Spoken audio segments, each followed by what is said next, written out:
14. Freedom through discipline. As I sit here in the window of this cottage, I can see a sailboat skimming silently along the horizon. It is a beautiful image of freedom.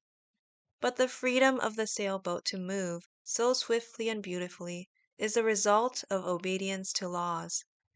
The builder of the boat had to know the proper ratio of beam to keel and mast. The one who sails the boat obeys the rules of sailing. A ship tacking against the wind moves deviously, but when she runs with a strong tide or a following wind, she takes to herself the power of tide and wind, and they become her own.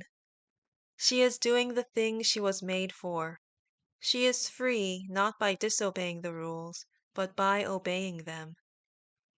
Modern highways are often called freeways, but how much freedom of movement would there be if each driver were encouraged to choose any lane, any speed, any direction that happened to appeal to his fancy at the moment? I noticed on Boston Common a sign saying "Please," which the public was expected to understand was short for "Please keep off the grass." Almost everybody had obeyed that sign, and that's why there was still some grass. But there were a few people sitting on the grass in defiance of the sign.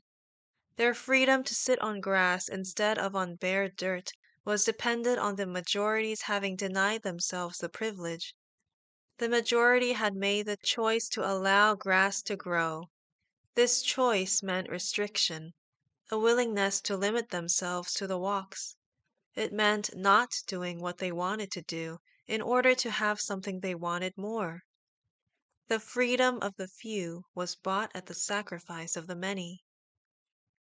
You and I have talked about college students' idea of freedom in dormitories. They don't want lights out rules or coming in rules or quiet rules.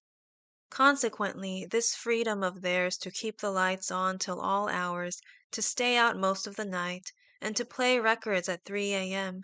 means that there's no freedom to sleep. There's not even the freedom to study, which means that students are no longer free to be students, the very thing they've come to college and paid $15,000 to be.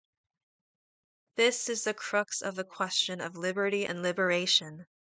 Does it mean casting off all restrictions? Could a ship sail without them? Does it mean doing what we feel like doing and not doing what we don't? It means discipline. It means doing the thing we were meant for. What is it to which we are called, we women under God?